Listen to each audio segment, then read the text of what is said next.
আবারও আমি দাবি করব আপনাদের শুভবুদ্ধি হোক, আপনারা এই প্রকল্পের কাজ যাতে বন্ধ না হয় সেদিকে আপনারা খেয়াল রাখবেন, এই আশা ব্যক্ত করে আমি আমার সংক্ষিপ্ত বক্তব্য শেষ করছি। খুদাহাফেজ, বাংলাদেশ জিন্দাবাদ। ধন্যবাদ রাফিকে। আমরা এখন বক্তব্য রাখার জন্য বিনীত অনুরোধ জানাচ্ছি ঈশ্বরদী শিল্প ও বণিক সমিতির সহ সভাপতি আনোয়ার হোসেন জামি। বিসমিল্লাহির রহমানির রহিম। আজকে সচেতন নাগরিক ফোরাম একটু সংখ্যা কাজের সংখ্যাও কমে যাবে। এই কারণে আপনাদের কিছু দাবি দেওয়া থাকলে আপনারা সমন্বয়ের মধ্য দিয়ে আপনাদের দাবি দেওয়া পূরণ করবেন, এমন কিছু হুমকিতে ফেলেছে। রূপপুর প্রকল্প ঘিরে রাশিয়ান সহ বিদেশিদের আগমনে ঈশ্বরদী আর্থসামাজিক ক্ষেত্রে ব্যাপক পরিবর্তন সূচিত হয়েছে। স্থানীয়ভাবে ব্যবসা বাণিজ্য প্রসার এবং প্রকল্পের দেশীয় প্রায়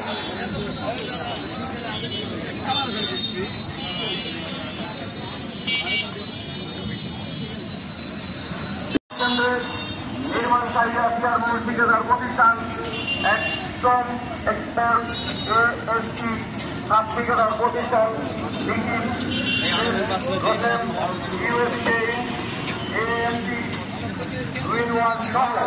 বেশ কয়েকটি কোম্পানি রাশিয়ার কর্মকর্তা এবং কর্মচারীরা ইতিমধ্যেই অভিযোগ করেছেন যে দাবি আদায়ের নামে এভাবে প্রকল্পের ভিতরে বাঙালিদের উত্তেজনা বিশৃঙ্খলা কর্মসূচি পালন করতে দেখে তারা নিরাপত্তাহীনতা অনুভব করছেন। অনেকের সংখ্যা প্রকাশ করছেন প্রকল্পের ভেতর আকস্মিকভাবে বিশৃঙ্খলা পরিবেশ সৃষ্টি করা খুবই দুঃখজনক বলে তারা মনে করেন। আন্তর্জাতিক স্পর্শকাতর গুরুত্বপূর্ণ ভাবনা হিসাবে রূপপুর প্রকল্প সার্বক্ষণিক আন্তর্জাতিক আণবিক শক্তি সংস্থার নজরদারিতে থাকে। পারমাণবিক বিদ্যুৎ প্রকল্পের আন্দোলন সমাবেশ বিশ্বের নজিরবিহীন ঘটনা। ঈশ্বরদীকে ধ্বংস করার জন্য যে ষড়যন্ত্র চালানো হচ্ছে, এই ষড়যন্ত্রের প্রতিবাদে ঈশ্বরদীর আপামর জনগণ, ব্যবসায়ী নেতৃবৃন্দ, সুশীল সমাজের নেতৃবৃন্দ, সংবাদপত্রের নেতৃবৃন্দ, বিভিন্ন ইলেকট্রিক মিডিয়া, প্রিন্ট মিডিয়ার নেতৃবৃন্দ সহ ঈশ্বরদী বাজারের সকল শ্রেণী পেশার ব্যবসায়ী ভাইয়েরা, আমার মা বোনেরা যারা এখানে একত্রিত হয়েছেন, আজকের মানববন্ধনে একত্রতা ঘোষণা করেছেন, তাদেরকে বাংলাদেশ জাতীয়তাবাদী দল বিএনপির পক্ষ থেকে সংগ্রামী অভিনন্দন এবং শুভেচ্ছা জানাই। প্রিয় বন্ধুরা, শুধু ঈশ্বরদী রূপপুর পারমাণবিক বিদ্যুৎ প্রকল্পই নয়, ঈশ্বরদীর স্বার্থ সংশ্লিষ্ট যে সকল প্রতিষ্ঠানগুলো রয়েছে, প্রত্যেকটা প্রতিষ্ঠানের বিরুদ্ধে যদি কোন রকম ষড়যন্ত্র করা হয়, তাহলে ঈশ্বরদীর সাধারণ জনগণকে একত্রিত করে সেই ষড়যন্ত্রকারীদের ঈশ্বরদীর মাটিতে চিরতরে বিতাড়িত করা হবে। 5 আগস্টের আগে ছাত্র জনতার গণঅভ্যুত্থানের মধ্য দিয়ে স্বৈরাচারিণী শেখ হাসিনা পালিয়েছে।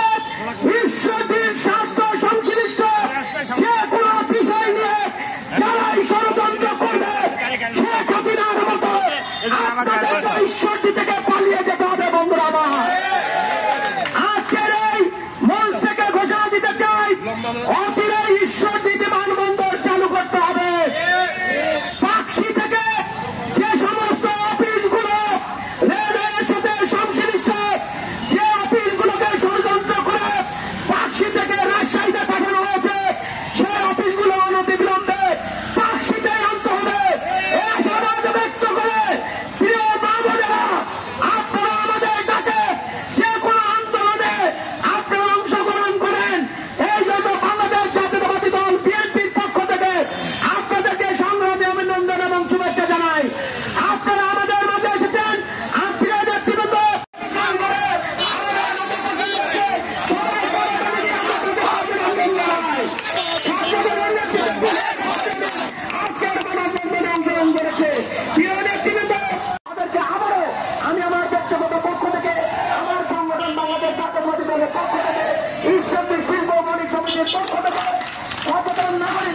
ঈশ্বরদীর পক্ষ থেকে সংগ্রামী অভিনন্দন শুভেচ্ছা জানিয়ে আমি আমার সংক্ষিপ্ত বক্তব্য এখানে শেষ করছি। আল্লাহ হাফেজ, সবাইকে ধন্যবাদ। অবিলম্বে চালুর বিষয়ে পদক্ষেপ গ্রহণ করেছে। এই অবস্থায় প্রকল্প বন্ধ হলে বিশ্বটির অর্থনীতি হুমকির মুখে পড়বে এবং বিমানবন্দরও চালু হবে না। আমরা মনে করি প্রকল্পের কর্মীদের চাকরি সংক্রান্ত দাবি দেওয়া থাকতেই পারে, কিন্তু আন্দোলনকারীরা হটকারী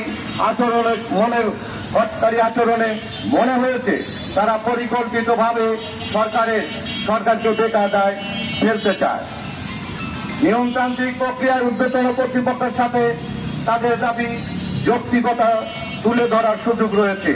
দাবির বিষয়ে ব্যবস্থা গ্রহণের আশ্বাস দেওয়ার পরেও তারা আন্দোলনের নামে ন্যাক্কারজনক কাজ করে চলছে। আমরা যতদূর জানতে পেরেছি, NPCBA যোগদানকারী একজন গ্র্যাজুয়েট কর্মকর্তা দেশের সর্বোচ্চ প্রায় 1,20,000 টাকা বেতন পান। এরপরও দাবি আদায়ে আন্দোলনের নামে কতিপয় কর্মচারী বিশ্ব দরবারে বাংলাদেশের এবং এই প্রকল্পের অস্থিতিশীল পরিস্থিতির মুখে ঠেলে দিয়েছে। এই ঘটনার সুষ্ঠু তদন্ত করে রূপপুর প্রকল্পের নিরাপত্তা বিঘ্নকারী এবং বিশৃঙ্খলা সৃষ্টিকারীদের চিহ্নিত করে আইনের আওতা আনতে হবে। আমরা আরো বলতে চাই, স্বপ্নের রূপপুর প্রকল্প বন্ধে দেশীয় এবং আন্তর্জাতিক চক্রান্তের বিরুদ্ধে রুখে দাঁড়াও এবং ফ্যাসিস্টদের কালো থাবা গুড়িয়ে দাও। 2, আন্তর্জাতিক অঙ্গনে রূপপুর প্রকল্প নিয়ে সামাজিক যোগাযোগ মাধ্যম সহ সকল ক্ষেত্রে অপপ্রচার বন্ধ করতে হবে। রূপপুর পারমাণবিক প্রকল্প আমাদের ইষ্টদিবাসী তথা বাংলাদেশের গর্ব। এই প্রকল্প নিয়ে কোনো ষড়যন্ত্র বরদাস্ত করা হবে না।